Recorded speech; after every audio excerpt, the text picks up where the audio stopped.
너희 중에 누구든지 지혜가 부족하거든 모든 사람에게 후히 주시고 꾸짖지 아니하시는 하나님께 구하라. 그리하면 주시리라. 오직 믿음으로 구하고 조금도 의심하지 말라. 의심하는 자는 마치 바람에 밀려 요동하는 바다 물결 같으니 이런 사람은 무엇이든지 주께 얻기를 생각하지 말라. 두 마음을 품어 모든 일에 정함이 없는 자로다. 아멘. 하나님, 저희들에게 지혜가 필요합니다. 이 세상을 살아갈 지혜가 절실히 필요합니다. 코로나로 인해 뒤바뀐 세상이 그 세상 속에서 그리스도인으로서, 또 가장으로서, 엄마로서, 자녀로서, 부모로서 살아가기 위해서 지혜가 필요합니다. 하나님, 이 시간 우리가 기도하며 주의 말씀을 갈망할 때 특별히 저희들에게 세상 살아갈 수 있는 지혜를 부어주셔서 흔들림 없이 두 마음 아닌 오직 한 마음으로 세상 살아갈 담대함, 힘을 저희들에게 허락하여 주시옵소서. 그 힘으로 세상에 나아가서 주님이 우리에게 맡겨주신 사명 기쁨으로 감당하는 저희들 되도록 도와주시옵소서. 예수 그리스도 이름으로 기도드립니다. 아멘. 찬송가 401장 부르시겠습니다.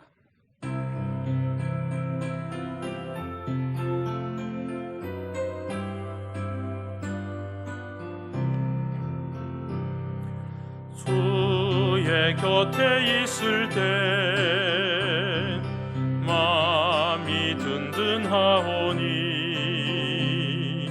주여 내가 살 동안 인도하여 주소서.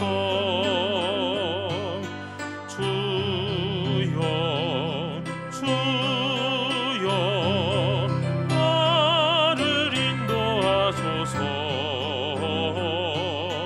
바른 세상 살 동안 주여 인도하소서.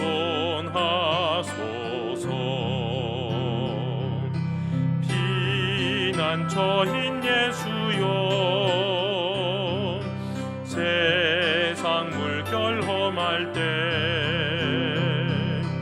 크신 은혜 베푸사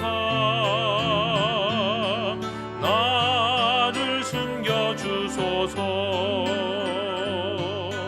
주여 주여 나를 인도하소서. 바른 세상 살 동안 주여 인도하소서.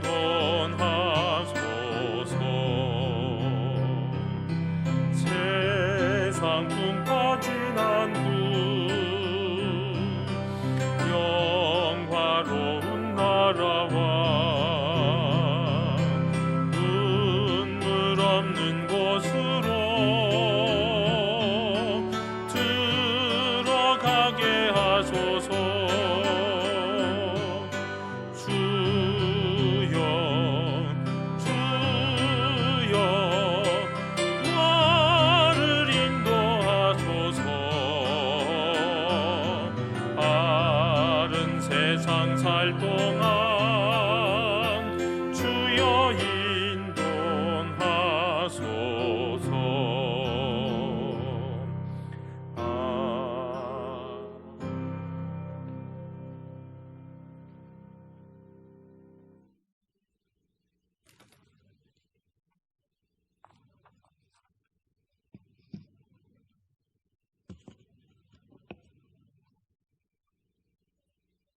영원하신 하나님 아버지, 자비와 은총으로 지금까지 지켜주시고 우리를 보호하셔서 이 시간 수요 예배를 드릴 수 있음에 감사와 찬양을 드립니다.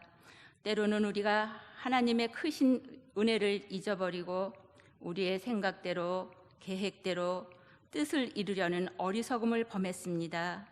형제 사랑하기도 이웃 사랑하기도 인색했습니다. 교회 공동체 안에서도 세워주고 격려하며 사랑하는 것에 소극적이었습니다. 하나님의 뜻을 알면서도 내 뜻과 맞지 않으면 쉽게 포기하고 외면해 버렸습니다. 하나님, 이 시간 회개하오니 용서해 주옵소서. 이제는 오직 하나님께 소망을 두고 말씀과 기도로 회복되어 순종하는 삶을 살게 하옵소서. 하나님 아버지, 코로나 바이러스로 인해 두려워하던 우리에게 은혜를 베풀어 주셔서 조금씩 안정되게 하심을 감사드립니다. 강구하옵기는 일선에서 수고하신 의료진과 그곳에서 봉사하는 모든 사람들에게 위로하여 주시고 힘듦과 고됨 속에서도 하나님께 소망을 두고 위로받고 평강을 누릴 수 있도록 도와주옵소서. 그뿐만 아니라 이로 인하여 일자리를 잃은 형제 자매들과 자영업을 하면서 어려움을 겪는 모든 분들을 위로하여 주시고 이 어려움 뒤에 하나님의 무한한 계획이 있음을 보게 하시고 지혜롭게 믿음으로 극복할 수 있도록 도와주시기를 원합니다. 영도교회를 사랑하시는 하나님, 우리 교회에 나아갈 방향을 제시해 주시고 하나님의 뜻을 따라 순종하는 공동체가 되게 하옵소서. 자녀들을 제자 삼아 믿음의 대를 이어가는 공동체가 되게 하여 주옵소서.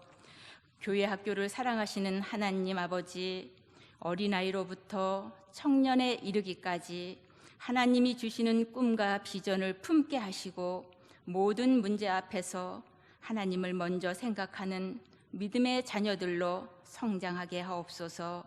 그러므로 영도교회는 하나님의 기쁨으로 인정받는 교회로 나아갈 수 있도록 도와주옵소서. 이 시간 박경원 목사님 영육간의 강건함을 주옵시고 말씀 전하실 때 그 말씀으로 인하여 우리의 생각이 변하고 행동이 일치되는 생명의 말씀이 되게 하옵소서. 이 모든 말씀 예수님 이름으로 기도드립니다. 아멘.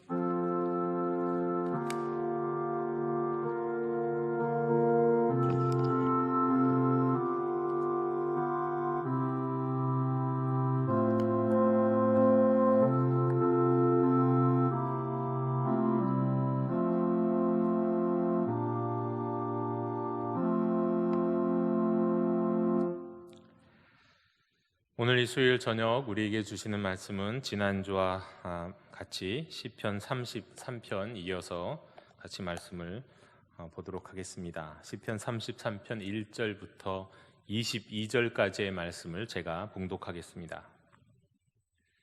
너희 의인들아 여호와를 즐거워하라. 찬송은 정직한 자들이 마땅히 할 바로다.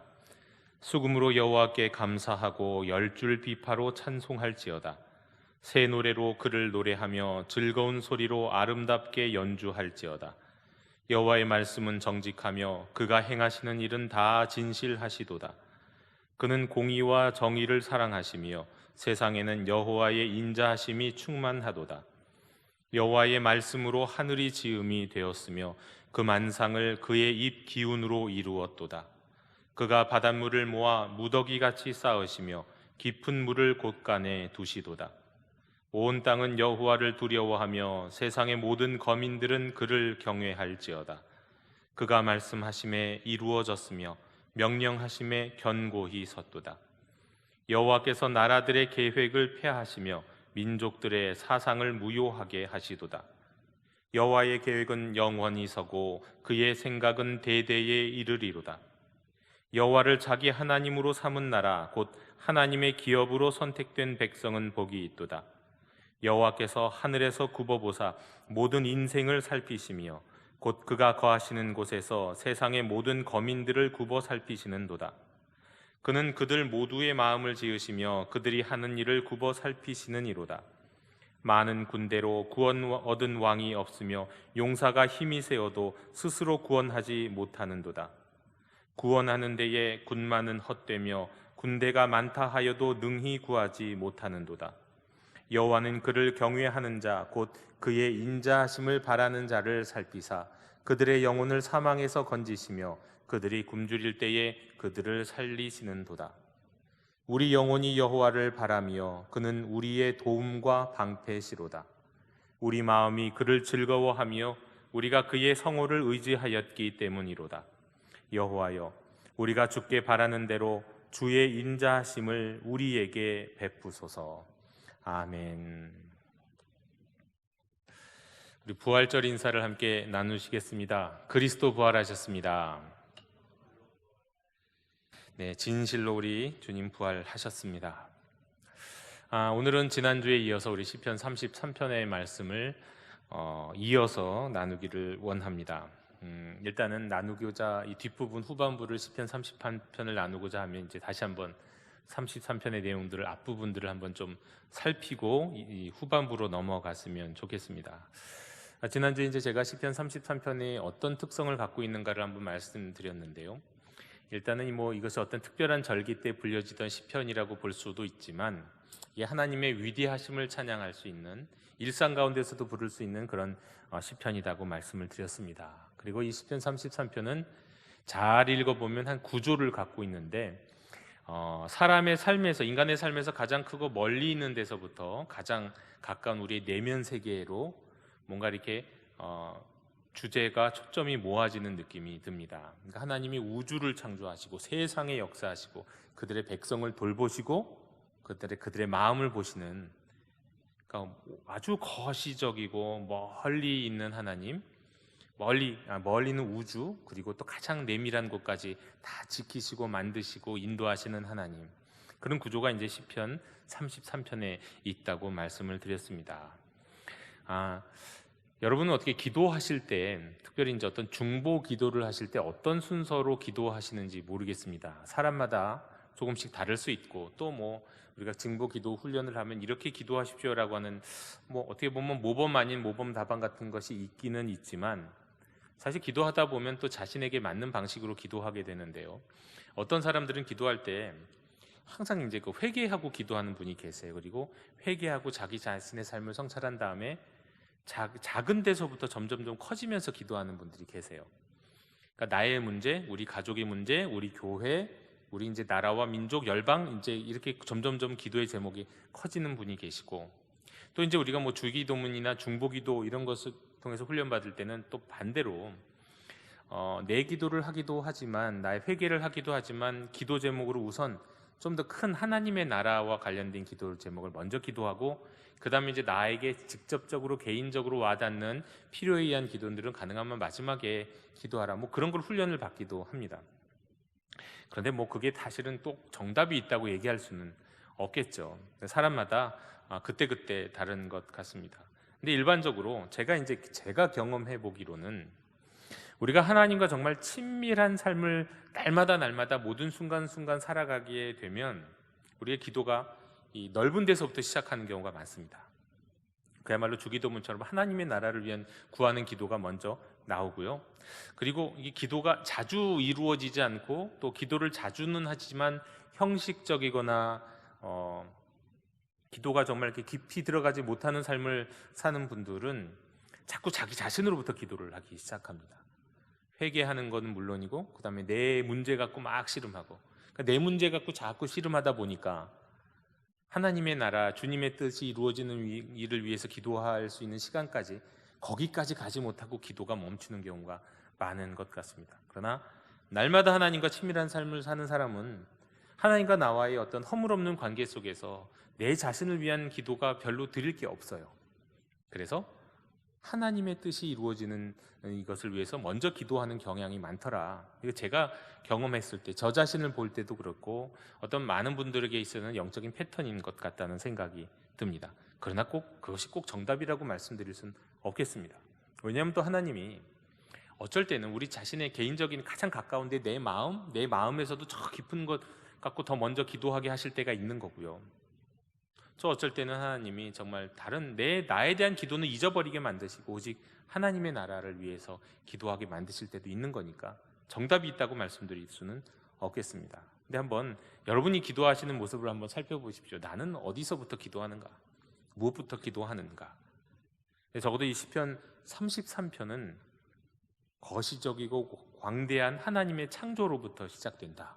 그러면서 마지막에 나의 내면, 내 마음, 우리 한 성도의 마음까지 이끄시고 인도하시는, 관심 갖고 살피시는 하나님을 찬양한다, 이렇게 말씀드릴 수 있겠습니다. 자, 시편 32편과 지난주 이제 비교할 때 그렇게 말씀드렸죠. 시편 32편의 마지막 절이 여호와를 찬양하라라고 시작하거든요.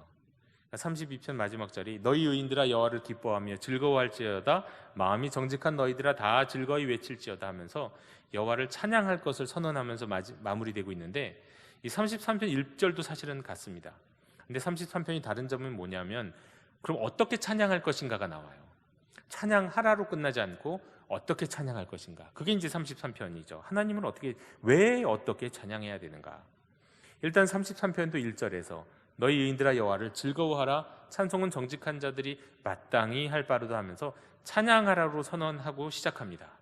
그리고 2절 3절에 보니까 악기로 찬양하고 또 새 노래로 찬양하라, 즐거운 소리로 찬양하라, 이렇게 말씀하면서 찬양을 이렇게 하는 것이구나 하는 걸 알려주고 계십니다. 1절에 이 찬양할 수 있는 사람이 누군가에 대해서도 말씀하고 있죠. 1절에 누구나 찬양할 수 있는 게 아닙니다. 사실 돌들이 찬양하게 하리로다라는 말씀이 있지만 그건 어떻게 보면 과장이기도 하고 어떤 표현이고 수사적 표현이고, 아무나 하나님을 찬양할 수 없습니다. 찬양이 나올까요? 나오질 않죠. 어떤 사람이 하나님을 찬양할 수 있을까요? 누구나가 아니라 의인과 정직한 사람. 1절에 보면 의인과 정직한 사람. 그런데 이 의인과 정직한 사람이 어떤 사람이냐? 32편 1절에서 이 사람들이 어떤 사람이냐? 허물의 사함을 받고 자신의 죄가 가려진 자라고 말씀드렸습니다. 32편 1절에 의인은 허물의 사함을 받고 자신의 죄가 가려진 자다. 그러니까 죄가 완전히 없어진 것이 아니라 오늘날로 따지면 예수 그리스도의 십자가의 보혈로 인해서 죄가 가려져 있는 사람, 예수 그리스도를 믿고 그로 인해 그 보혈로 인해 죄가 용서받은 사람, 이렇게 말씀드릴 수 있겠습니다. 그렇게 이제 이런 이들은 기도할 수 있고 이런 이들은 찬송할 수 있는 겁니다. 근데 저는 이 말씀을 읽을 때 그런 질문이 문득 떠올랐습니다. 이게 이제 찬양이고요. 자, 기도는요. 그럼 어떤 사람이 기도할 수 있는 걸까요? 하나님을 찬양하는 사람이, 의인만이 하나님을 찬양할 수 있다면 사실 진정한 기도라는 것도 허물의 사함을 받고 자신의 죄가 가려진 자, 그런 의미에서 의인만이 기도할 수 있는 것 아닐까요? 그런데 이제 저는 제 인생 가운데 가장 오래된 기도, 그리고 가장 오래됐지만 가장 확실하게 응답받았다고 생각하는 기도가 하나 있는데, 제가 교회를 안 다닐 때 했던 기도입니다. 저는 이제 잠시 교회를 안 다녔던 시절이 있었고, 무신론자로서 자랑스러운 무신론자로, 제 딴에는 자랑스러운 무신론자로 살았기 때문에, 그런데 그러다가 어느 순간부터 제 마음이 흔들리고 뭔가 의심과 염려와 고민들이 생길 때, 그때 문득 저도 모르게 기도를 했거든요. 하나님이 만약에 살아 계신다면 제가 하나님을 믿게 해주세요라고 기도했거든요. 그런데 제가 믿게 됐거든요. 그럼 그건 기도가 이루어진 걸까요? 아닐까요? 그 기도 자체가 이루어졌다 안 이루어졌다는 중요하지 않고요. 그런 기도를 하게 된 것 자체도 하나님의 이끄심 안에 있었다고 저는 고백합니다. 그러니까 불신자도 기도할 수 있느냐 없느냐, 엄밀한 의미에서 정확한 의미에서의 기도가 이루어질 수는 없겠지만, 하나님은 믿는 사람 믿지 않는 사람 다 상관없이 살피시고 보호하시고 관심 갖고 사랑하시는 분이시니까 그것도 들으실 수 있는 분이시고, 또 그렇게 기도하고 그런 자원하는 마음을 주실 수 있는 분이시다, 이렇게는 말씀드릴 수 있겠다는 겁니다. 그러니까 진짜 찬양, 진짜 기도는 오직 의인만 할 수 있는 것이 맞겠지만, 그러나 의인이 되지 못하고 예수님을 알지 못하는 사람의 기도와 찬양 속에도 하나님의 섭리는 들어있다, 전 이렇게 말씀드리고 싶습니다. 그리고 2절에 3절에서 어떻게 찬양할 것인가, 악기로 찬양할 수 있고 새 노래로 찬양할 수 있고 또 즐거운 소리로 찬양할 수 있다고 말씀을 드렸죠. 악기는 여러 가지 악기, 그 당시에 있었던 최고의 악기들일 겁니다. 수금과 비파, 오늘날로 오케스트라일 수도 있고요. 아니면 우리는 이쪽에서는 오케스트라가, 또 이쪽에서는 이제 세션이 같이 찬양을 하는데, 이 모든 악기가 다 포함됩니다. 그리고 새 노래로 찬양할 수 있다고 그랬죠. 새 노래가 뭘까요? 뭐 여러 가지 새하늘과 새 땅의 마지막 때 구원받은 사람의 노래일 것이다라고도 신학자들이 얘기하지만 뭐 그것도 맞지만 일단 우리가 항상 새로운 마음 자세로 드리는 찬양, 처음 부르는 게 아니라 수백 번 부르는 찬양이지만 마치 새 마음으로 부르는 찬양이 아마 새 노래가 아닐까 싶습니다. 자, 그런 새 마음으로, 새로운 마음으로, 신선한 마음으로 찬양하는 찬양을 하나님이 들으시고 그렇게 찬양할 수 있고요. 또 즐거운 소리로도 찬양할 수 있다고 그랬습니다. 이 즐거운 소리는 뭘까요? 이게 사람이 너무 기뻐 갖고요, 마치 이게 고함이 나오는 처럼 주체할 수 없이 소리가 나오는 그런 걸 즐거운 소리라고 하는 겁니다. 거의 고함에 가까운 소리예요. 크게 소리 지는 행동이죠. 막 외치는 것일 수도 있고요. 이게 어떤 모습인지는 우리가 알 수는 없지만 대충 추측해 보면 그렇죠. 너무 기뻐 갖고 막 주체하지 못하는 그런 가운데 나오는 소리가 즐거운 소리입니다. 그런데 이거는 이렇게 이해할 수도 있을 것 같습니다. 뭐 이게 큰 소리로 찬양해라, 아니면 아주 조금 고요하게 찬양하라, 이 문제가 아니라 이겁니다. 감출 수 없다는 겁니다. 하나님을 찬양하는 자에게서의 찬양의 기쁨은 감출 수가 없다는 겁니다. 제가 예전에 샀던 조그만 이 시집 아닌 잠언집 같은 조그만 책이 있는데 그 책의 제목이 사랑과 기쁨은 감출 수가 없다, 그런 제목이 있거든요. 사랑하는 사람도 누군가를 사랑하면 그 얼굴에서 감출 수 없는 표정이 나오거든요. 그리고 재채기도 사실은 감추기 어렵죠. 어떻게든 억지로 막아도 감출 수는 없는 거죠. 그것처럼 즐거운 소리, 하나님을 기뻐하고 하나님을 찬양하는 그 찬양하는 마음도, 그 찬양하는 영혼도 감출 수 없다, 그런 의미가 아닐까 싶습니다. 자, 그러니까 우리가 예배하고 찬양하는 것 어떻게 해야 되는지 이제 이 1절에서부터 3절까지 말씀해 주고 계셨습니다. 자, 이제 4절부터 7절까지로 한번 넘어가겠습니다. 이제 이 이후부터 우리가 왜 하나님을 찬양해야 되나 하는 찬양의 이유가 이제 크게 몇 가지가 나오는데, 4절부터 7절에서 하시는 찬양의 이유는 뭐냐면 하나님이 말씀으로 세상을 창조하셨기 때문에 우리는 하나님을 찬양한다는 거예요. 찬양의 이유, 말씀으로 세상을 창조하신 하나님, 그게 4절부터 7절까지였죠. 그런데 이제 그 중에 한 가지가 제가만 더 말씀드리면 5절에 여호와의 인자하심이 충만하도다, 그것도 이제 찬양의 이유예요. 여호와의 인자하심이. 근데 인자하심이 헤세드인데 헤세드의 기본 의미가 성실이라고 말씀드렸어요. 성실. 인자는 긍휼이고, 원래의 의미는 긍휼이고 뭐 사랑일 수도 있고 긍휼일 수도 있고 이런 것인데, 이게 원래의 기본 의미는 성실이라는 거예요. 제가 이것을 가만히 묵상하다 보니까 맞더라고요. 여러분, 사랑하면 그 사랑하는 대상에 대해서 어떻게 될까요? 성실하게 됩니다. 내가 누군가에 대해서 성실하지 않는데 내가 누군가를 사랑한다고 말하기는 어려워요. 내가 누군가를 사랑하면, 내 자녀를 사랑하고 내 배우자를 사랑하면 성실하게 되어 있습니다. 마음이 있는 곳에 사랑하면 마음이 가게 되어 있고, 마음이 가면 움직이게 되어 있거든요. 그러니까 하나님의 인자하심, 하나님의 헤세드의 기본 의미가 성실이라는 것은 뭐냐? 우리가 하나님을 찬양하는 이유는 하나님이 우리를 사랑하시고 우리에게 긍휼하심을 늘 보여주시는데 어떤 모습으로요? 성실하게. 그걸 느끼는 거예요. 지금 이 시인은 하나님의 성실하심을, 성실하신 긍휼, 성실하신 자비를 느끼는 거예요. 그래서 하나님을 찬양한다. 여기서 알게 되는 것, 사랑은 성실하다. 이걸 좀 기억해 주셨으면 좋겠습니다. 이제 뒤에 또 비슷한 또 다른 의미가 나오기 때문이죠. 자, 이제 또 8절에서 11절 두 번째 문단으로 가면 정확하게 세 번째 문단이죠. 여기에는 하나님을 찬양하는 또 다른 이유 나옵니다. 그것이 무엇이냐? 8절에서 11절에 따르면 세상의 모든 것이 하나님의 계획과 섭리하에 따라서 진행되기 때문에 우리는 하나님을 찬양한다는 거예요. 이 시는 그렇게 고백합니다. 하나님의, 특히 11절을 보면 여호와의 계획은 영원히 서고 그의 생각은 대대에 이른다. 또 10절에는 나라들의 계획을 폐하시고 민족들의 사상을 무효하게 하신다. 그렇죠.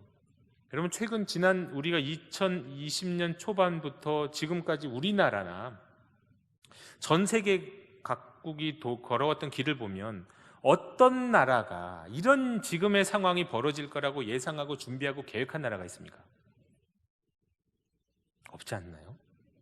물론 우리나라는 여러 가지로 준비를 그래도 많이 잘한 것 같은데, 여러 가지 매뉴얼들이 잘 돼 있어서 그래도 준비가 어느 정도 된 것 같지만, 사실 이렇게까지 될 거라고 사실은 이 국가의 계획 안에 집어넣고 하진 않았어요. 만약에 이렇게 될 줄 알았으면 경제 계획이라든가 모든 것 다 이렇게 안 했을 거예요. 학교 계약도 못 하고 있지 않습니까? 이게 계획이 없었던 거잖아요. 우리가 인간이 계획한다고 되는 게 아니라는 거죠. 여호와 나라의 계획을 하나님이 폐하시는 겁니다. 또 민족들의 사상도 무효하게 하시죠. 여러 가지 생각들, 이념들 다 무효하게 하십니다. 예. 그러나 11절에 여호와의 계획은 영원히 서고 그의 생각은 대대에 이른다고 고백하죠. 이걸 시인은 경험한 겁니다. 역사를 보면서 자신의 삶 가운데. 그래서 하나님을 찬양한다. 그래서 요 세 번째 문단에서 제가 중요하게 말씀드렸던 것은 오늘날 우리 그리스도인들에게 가장 중요한 또 부족한 부분이 하나 있다고 말씀드렸습니다. 바로 하나님을 경외할 줄 모르더라. 경외한다, 두려워한다는 것은 뭐 공포와 두려움으로 그게 인간의 마음을 가득 채우는 게 두려움과 경외죠. 그런데 이제 하나님을 경외한다는 건 구체적으로 뭘까? 제가 이제 그렇게 말씀을 드렸는데요. 제가 묵상하면서 하나님을 경외한다는 건 뭘까? 단지 두려워서 벌벌 떠는 걸까? 그건 뭔가 다르잖아요. 내가 죽을까 봐 두려워 벌벌 떠는 것도 두려움은 두려움이지만 하나님을 경외하는 것과는 다르지 않겠습니까? 그럼 하나님을 경외하는 건 도대체 뭘까? 일단 첫 번째로 하나님을 크게 생각하는 거라고 말씀드렸어요. 하나님이 아주 작은 뿐만 아니라 온 우주 만물을 지으신 하나님.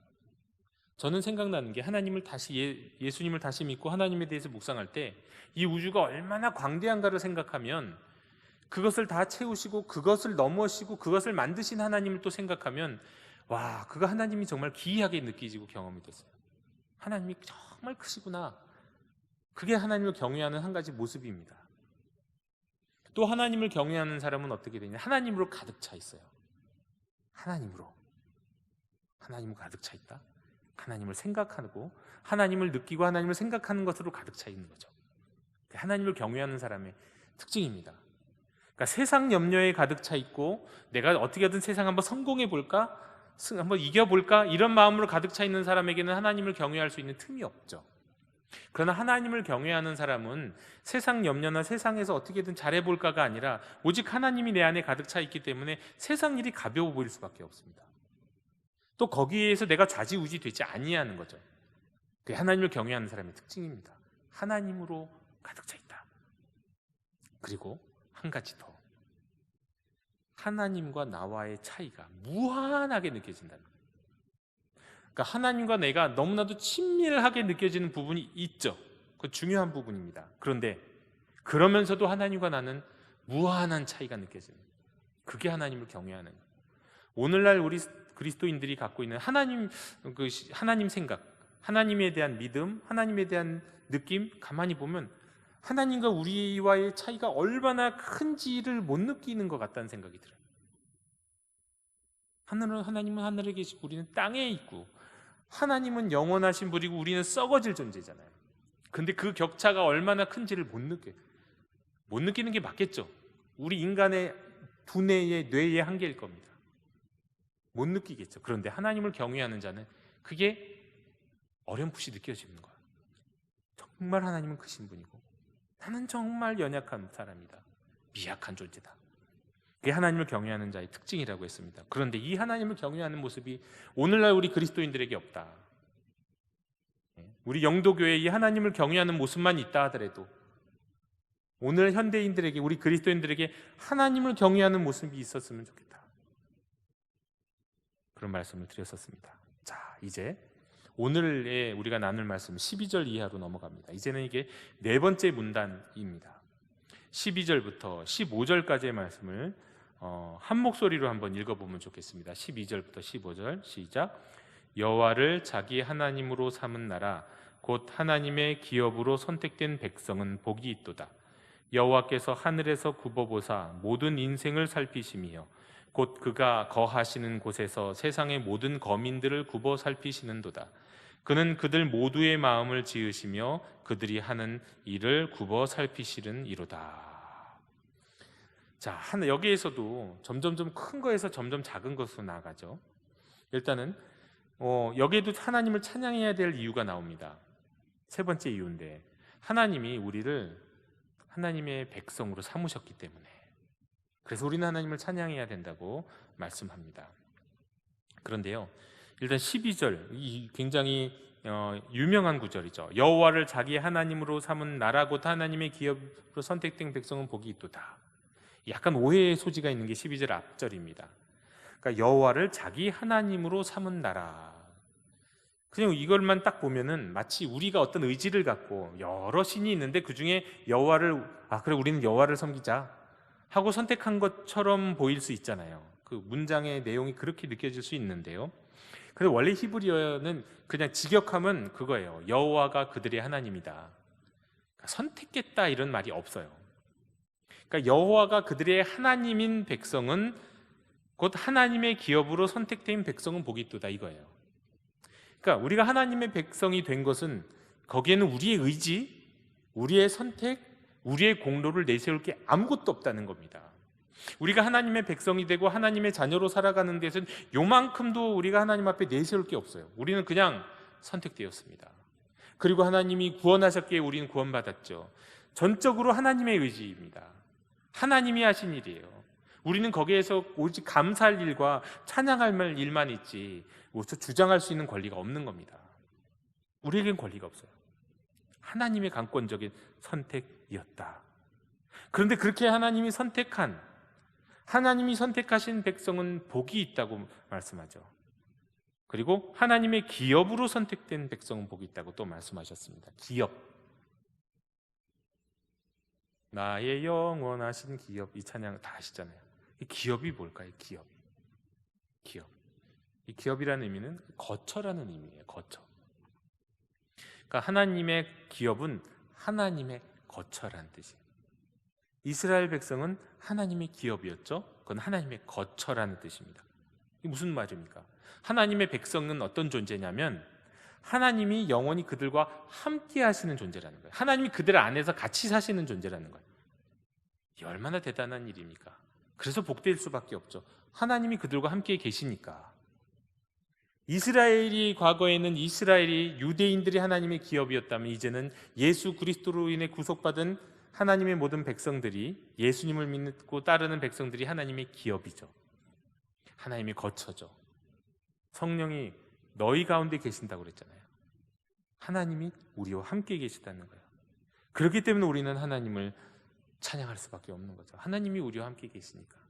그러니까 우리는 복된 인생이 될 수밖에 없습니다. 하나님이 우리와 함께 계시니까. 그런데 반대로 그 하나님이 우리와 함께 계시고 우리의 삶이 하나님의 기업이고 우리 영도교회가 우리 가정이 하나님의 기업, 하나님의 거처라고 하면서도 주님의 뜻과 상관없이 살면 어떻게 될까요? 주님의 뜻을 따르고 주님의 인도하심을 따라가 더불어 살면 정말 복된 삶이 되고 복된 생애가 되겠는데 나의 뜻대로 내 원대로 살면 여기 나랑 함께 계시는 그 주님을 내가 밀어내려고 발버둥 치는 게 되죠. 그러면 저의 삶도 제대로 안 될 뿐만 아니라 하나님의 계획도 하나님의 원래 선택하신 뜻도 이루어지지 않으니 복된 삶이 아니라 어떤 삶이죠? 어떻게 보면 더 악화된 삶을 살 수도 있습니다. 주님에게 선택백성 하나님의 거처는 하나님의 거처로서 살아갈 때 가장 복된 거예요. 그런데 거기에 나의 의지와 나의 선택을 갖고 하나님을 밀어내기 시작하면 이도저도 안 되면서 더 나쁜 극악한 상황 속에서 살아가게 되는 거죠. 오늘 이 말씀을 우리는 기억해야 됩니다. 하나님으로 기업으로 선택된 백성은 복이 있다. 하나님의 거처로 선택된 우리는 복이 있다. 그러므로 주님이 우리 안에 거하신다면 그분과 함께 그분의 뜻을 따라 우리가 순종하며 살 때 우리는 가장 복된 자가 되는 줄로 믿습니다. 그렇기 때문에 우리 하나님을 찬양해야 된다고 시인은 지금 고백하고 있습니다. 그런데 또 여기에서 하나님을 찬양해야 되는 또 다른 이유가 나오는데요. 13절에 보고 14절에 보면은 13절에 여호와께서 하늘에서 구보보시가 나오고요. 또 모든 인생을 살피신다고 나오고요. 14절에 또 세상의 모든 거민들을 굽어 살피신다고 나오고 15절에도 그들이 하는 일을 굽어 살피신다고 나옵니다. 자, 아까 제가 헤세드의 특징이 뭐라고 그랬죠? 원래 원어가 성실이라는 의미가 있다고 그랬잖아요. 사랑은 성실하다고 그랬죠. 사랑하면 성실해요. 그런데 또 사랑하면 어떨까요?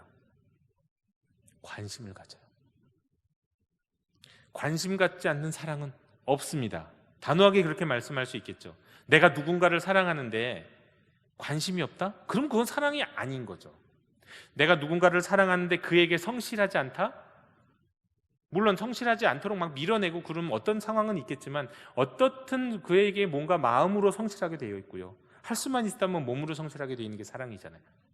하나님은 우리를 사랑하시되 우리를 끝없이 관심을 가지시고 끝없이 우리에게 성실하신 분이세요. 그러니 이 시인은 그런 하나님을 만났고 그런 하나님을 고백하는 겁니다. 그래서 하나님을 찬양해야 된다. 우리의 찬양은 우리를 향해 관심을 가지시고 우리를 향해 끝없이 성실하신 하나님을 찬양하는 겁니다. 그게 우리 찬양의 내용이고 그게 우리의 찬양의 이유인 겁니다. 자, 그리고 15절을 가만히 보면 또 이런 말씀이 나오죠. 그는 그들 모두의 마음을 지으시고 그들이 하는 일을 굽어 살피시는 이로다.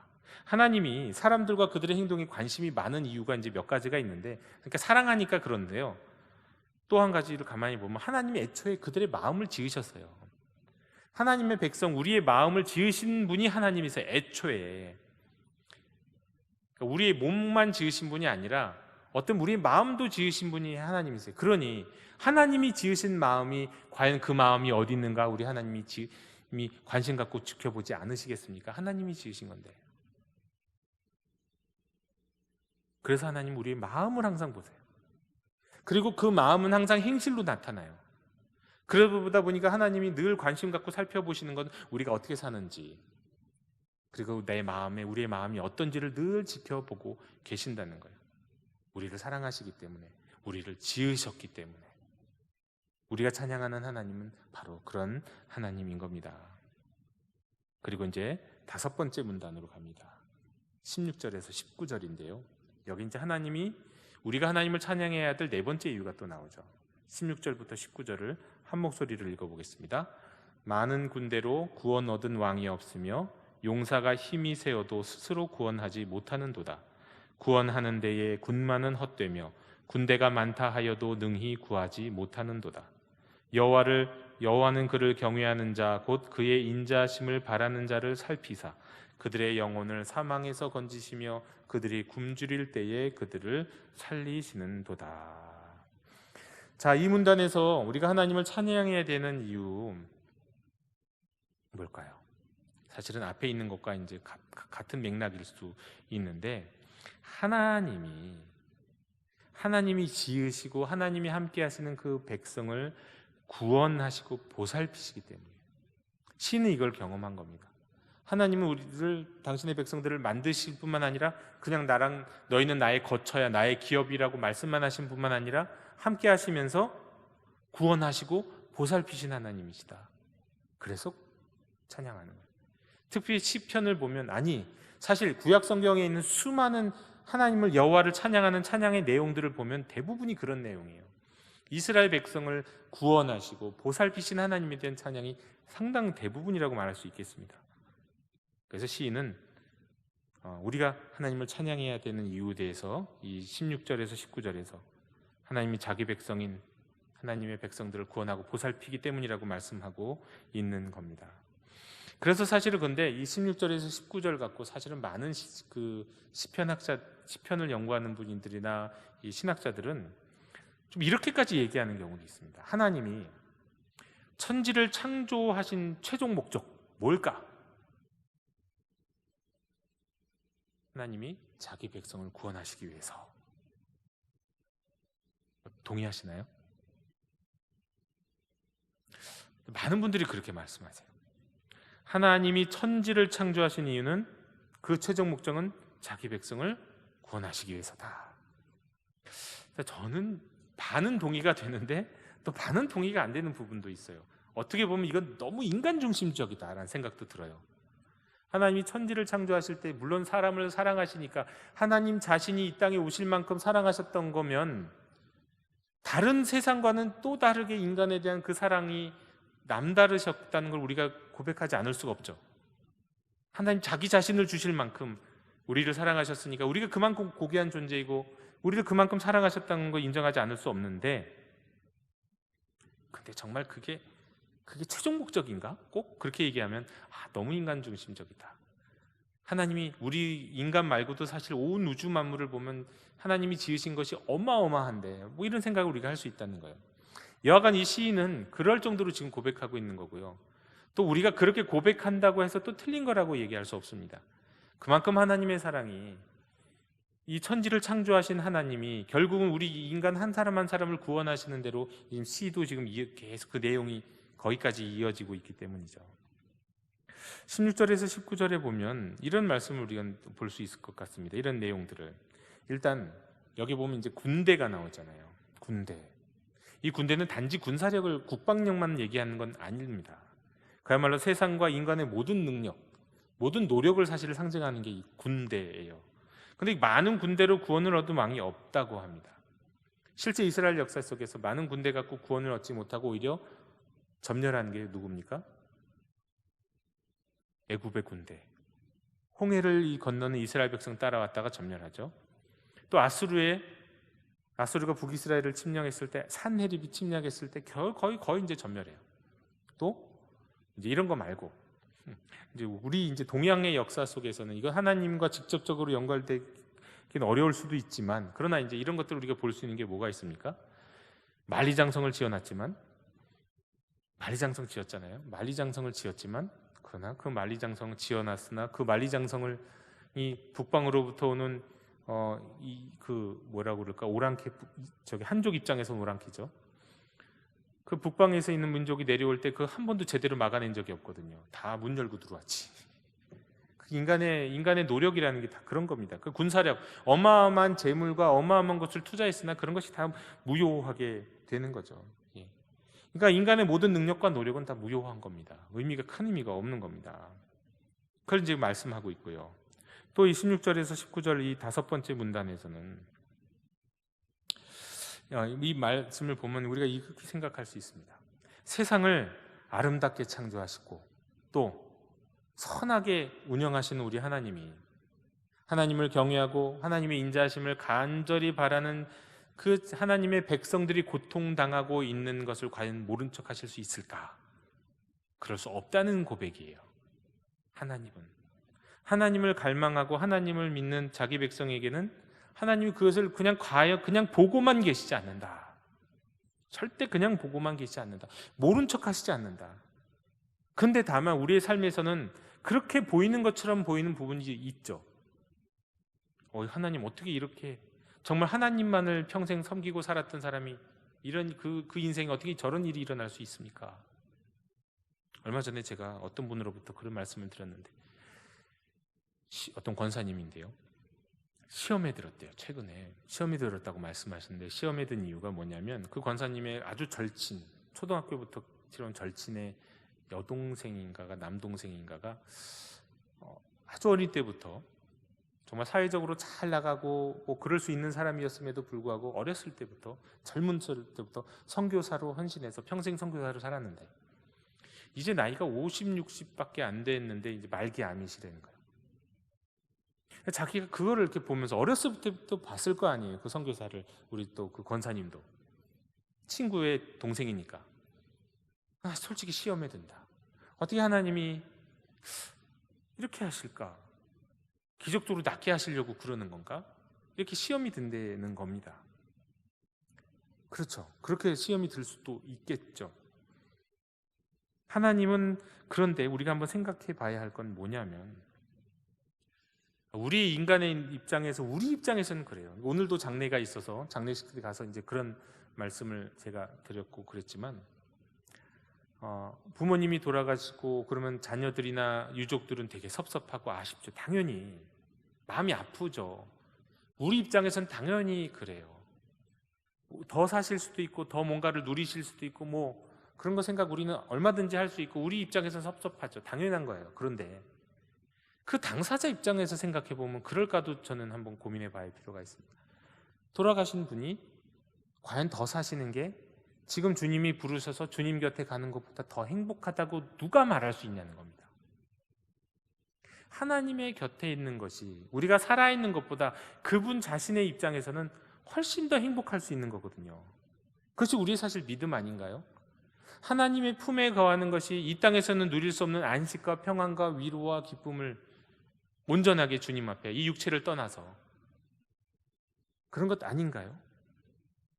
그러나 물론 가족들의 입장에서는 당연히 마음이 아플 수밖에 없죠. 네. 그러니까 전 이렇게 생각해야 된다고 봅니다. 우리가 지금 일어나고 있는 수많은 생각들, 우리가 이 세상에서 일어나고 있는 이건 뭔가 부조리하고 하나님이 살아계신데 이런 일이 어떻게 일어납니까? 하나님 너무하세요 라고 생각할 수 있을, 그렇게 말할 수 있을 법한 것들을 가만히 보면 그건 우리 입장이에요. 너무 우리 입장이에요. 그것을 조금만 뒤집어 보면 또 다른 하나님의 섭리와 계획은 더 크신데 우린 그걸 모르고 있다는 거죠. 시인은 여하간 그래서 그렇게 고백합니다. 하나님을 경외하고 인자하심을 바라는 이들을 하나님은 결코 버려두시진 않는다. 어떻게든 구원하시고 더 좋은 길로 인도하신다. 그래서 우리는 하나님을 찬양해야 된다고 고백하고 있는 겁니다. 또 이 16절에서 19절의 말씀을 보면서 이제 생각하게 되는 건 이렇습니다. 하나님을 믿는다는 것이 무언가?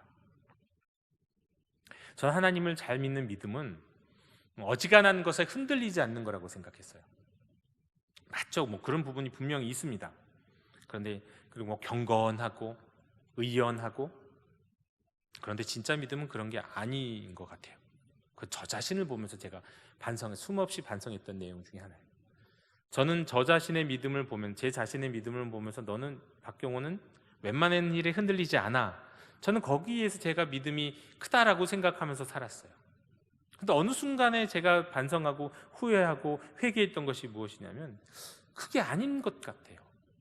의연한 게 믿음이 아니라 어렵고 힘들고 괴로우면 용기를 내서 하나님께 의지하고 하나님께 부탁하고 하나님 앞에 나아가고 때로는 하나님과 씨름도 하는 그게 믿음이지, 하나님이 좋은 길로 그냥 무조건 인도해 주실 거야, 또 하나님이 이런 것 저런 것 저 뒤에서 더 크신 하나님이 어련히 알아서 좋은 길로 인도해 주시지 않을까, 그냥 대충 그렇게 생각하고 하나님 앞에 매달리는 일은, 내가 정말 원하는 건 다른 데 있는데 매달리지도 않고 사실 기도하지도 않고,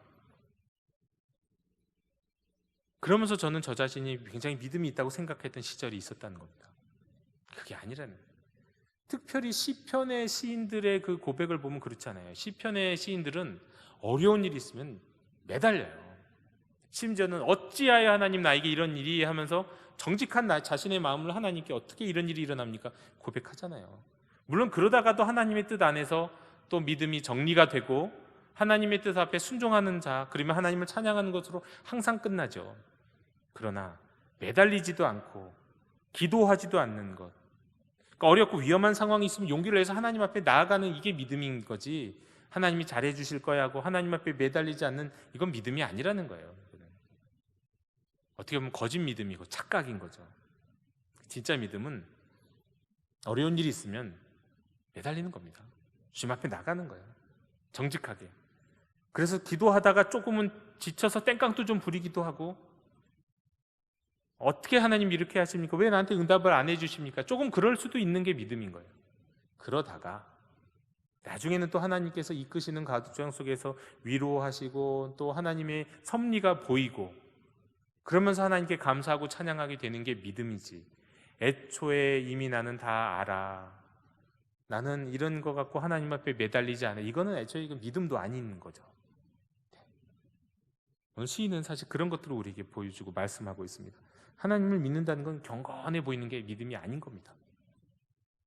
어렵고 힘든 상황에서는 매달리는 거예요. 의지하고 주님밖에는 없습니다, 주님밖에는 아닌 길이 없습니다 하고 하나님 앞에 나가는 것, 이게 믿음인 겁니다.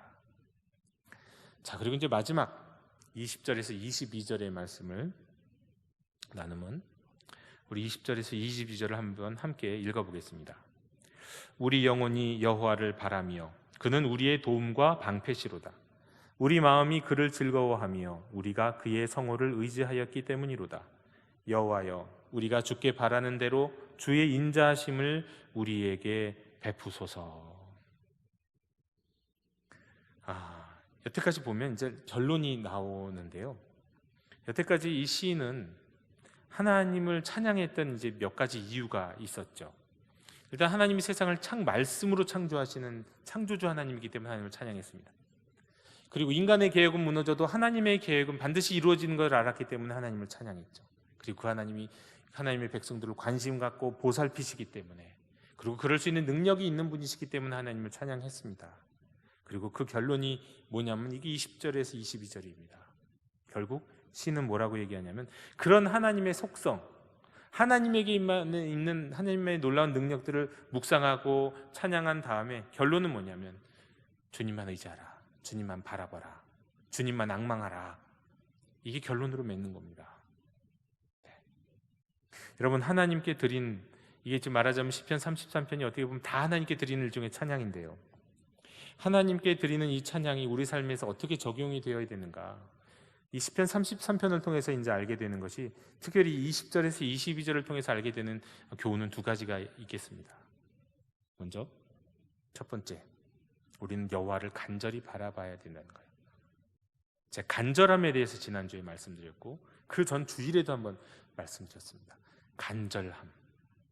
오늘날 우리에게 또 굉장히 부족한, 하나님을 경외하는 것만큼이나 부족한 것은 하나님을 향한 간절함이, 이 간절함이 없기에 교회가 힘이 없는 거고요, 간절함이 없기에 믿음의 역사가 나타나지 않는 거죠.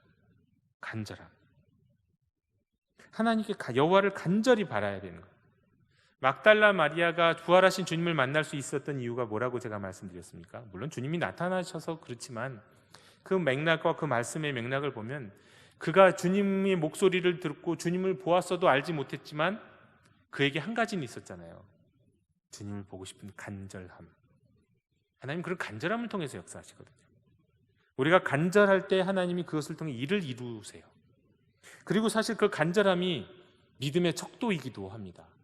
저 사람에게 어떤 믿음이 있느냐는 뭐 흔들리지 않느냐, 뭐 담대하냐, 집안에 어려운 일이 있어도 뭐 흔들리지 않다, 이 정도가 아니라 사실은 믿음의 척도는 간절함이에요. 그 사람의 평소의 삶에 하나님을 향한 얼마나 큰 간절함이 있는가, 그게 믿음의 척도인 거죠. 누가 큰 믿음을 소유했느냐? 나는 절대로 무너지지 않아, 난 절대 하나님이 함께 하시니까 쓰러지지 않아. 이게 믿음의 큰 믿음인 것 같아 보이지만 뭐 그럴 수 있죠. 하지만 그보다도 더 큰 믿음은요, 간절함인 거예요. 그 간절함의 크기가 믿음의 크기인 겁니다. 시편 지금 22편 우리에게 그렇게 말씀하고 있습니다. 33편은 또 오늘 또 이 말씀을 통해서 알게 되는 것이 하나 있습니다. 21절에 우리 마음이 그를 즐거워하며, 우리는 하나님을 기뻐해야 됩니다.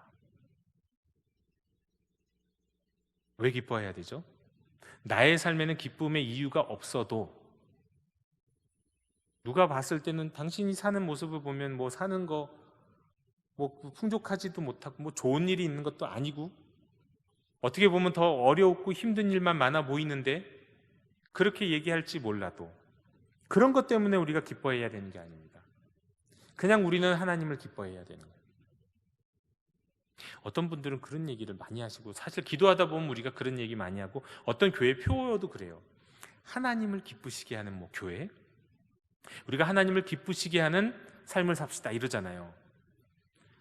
좋은 표현이죠. 틀린 말 아니죠. 그렇게 살면 얼마나 좋겠습니까만, 그런데 그것보다 우선순위가 있어요. 그보다 먼저 우리 삶에서 이루어져야 되는 건 하나님을 기쁘시게 하는 게 아니라 하나님을 기뻐해야 합니다. 하나님을 기뻐할 줄 모르고 하나님을 기쁘시게 하는 건 뭡니까? 그 율법이고 그거는 형식이고 허례예요. 허례. 하나님 한 분만으로, 하나님이 우리에게 뭘 꼭 해주셔서가 아니라 그냥 하나님을 묵상하고, 그러면 나는 주님 한 분만으로 만족하고 난 주님 한 분만으로도 너무 기뻐요. 그 하나님을 알게 되고 하나님을 느끼게 된 그 사람에게서 오는 그 기쁨, 그 하나님을 오는 기쁨, 그냥 내 삶에는 어떤 기쁨의 이유와 근거가 없지만 그냥 하나님을 묵상할 때 그 안에서 막 솟아져 나오는 기쁨이요, 그런 기쁨으로 우리가 하나님을 기뻐해야 되는 거죠. 지금 시인은 21절에 우리 마음이 그를 즐거워한다고 그래요. 고백했습니다. 그런 기쁨이 있을 때 우리가 하나님을 진짜 찬양하는 삶을 살아가게 되는 거고, 그것이 하나님이 우리에게 원하시는 삶인 겁니다. 자, 이것이 바로 어떻게 보면 이 찬양의 마지막이죠. 오늘 시편 33편의 시인은 우리가 하나님을 찬양해야 되는 네 가지 이유에 대해서 말씀하신 다음에 마지막 20절에서 22절까지 어떻게 우리에게 고백을 합니까? 우리는 여호와를 간절히 바라야 된다. 간절한 마음을 갖고 있어야 된다. 여호와를 바라야 된다고 말씀하고요. 또 우리는 하나님을 기뻐해야 된다고 말씀하고 있습니다. 그러면서 22절로 끝냅니다. 여호와여, 우리가 주께 바라는 대로 주의 인자하심을 우리에게 베푸소서.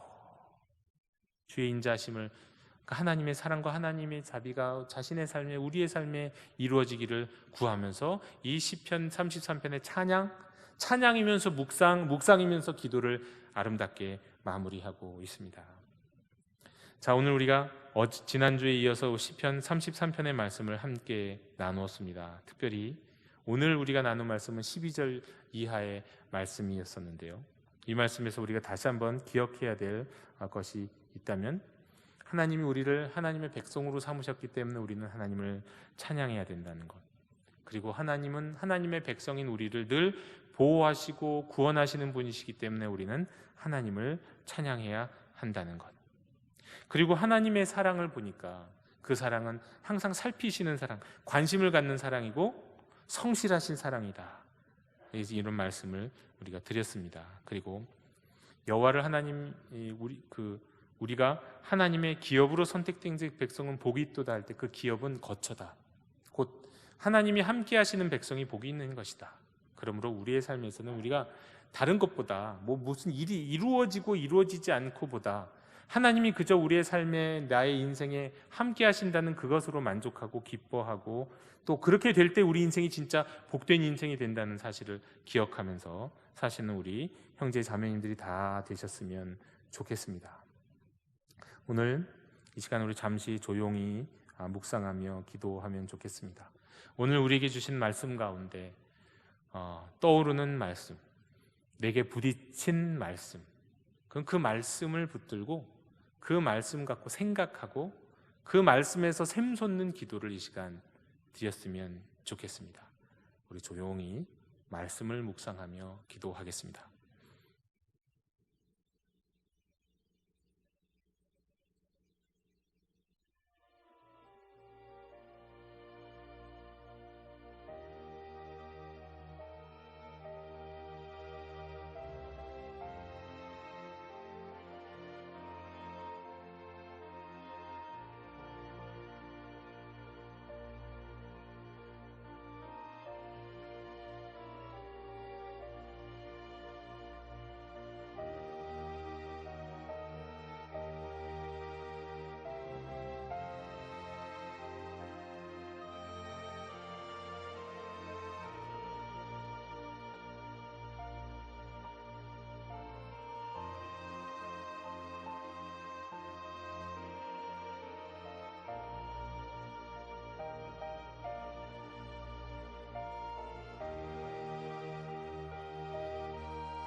하나님 아버지, 하나님의 백성은 하나님이 영원히 함께 하시면 머무는 거처라고 하셨습니다.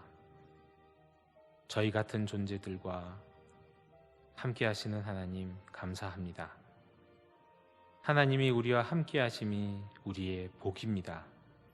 그럼에도 불구하고 우리는 하나님이 우리와 함께 하시는 것 외에 얼마나 많은 것들을, 사실은 얼마나 우상에 가까운 것들을 원하고 갈망하는지 모릅니다.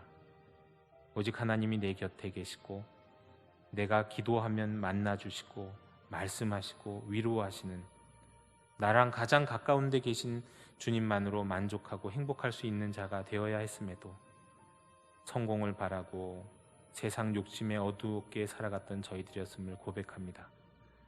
그런 부족한 저희들 곁에 늘 함께 하시니 주님 감사합니다.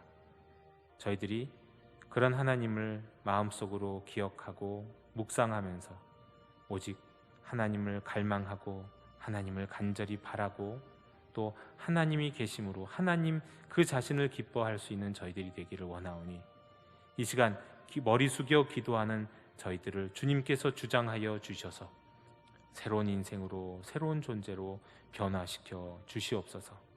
여호와를 기뻐하는 자가 되게 해 주옵소서. 여호와를 앙망하는 자 되게 해 주시옵소서. 하나님을 경외하는 자 되게 해 주시옵소서. 그리하여 우리의 삶에서 찬양이 흘러넘치게 하시고 주체할 수 없는 찬양 가운데 살아가는 저희 백성들이 될 수 있도록 인도해 주시옵소서. 세상의 염려거리가 참 많습니다. 우리의 눈을 돌리면 정말 하루하루 다가오는 세상의 걱정과 염려로 인하여 괴로울 수도 있는 그런 저희들의 삶이지만, 그러나 우리와 함께 계시는 주님을 바라보면서 오히려 기뻐하고 더욱 찬양하는 저희 인생이 될 수 있도록 도와주시옵소서. 특별히 우리 영도교회 형제 자매들의 삶에 주님을 찬양하는 찬양이 넘치게 하시고 날마다 하나님을 묵상하면서 하나님 한 분만으로 기뻐하는 인생들이 다 될 수 있도록 인도해 주시옵소서.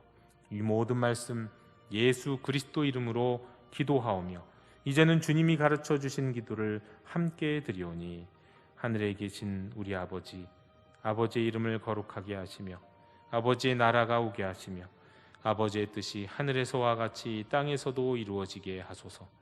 오늘 우리에게 일용할 양식을 주시고 우리가 우리에게 잘못한 사람을 용서하여 준 것 같이 우리 죄를 용서하여 주시고 우리를 시험에 빠지지 않게 하시고 악에서 구하소서. 나라와 권능과 영광이 영원히 아버지의 것입니다. 아멘.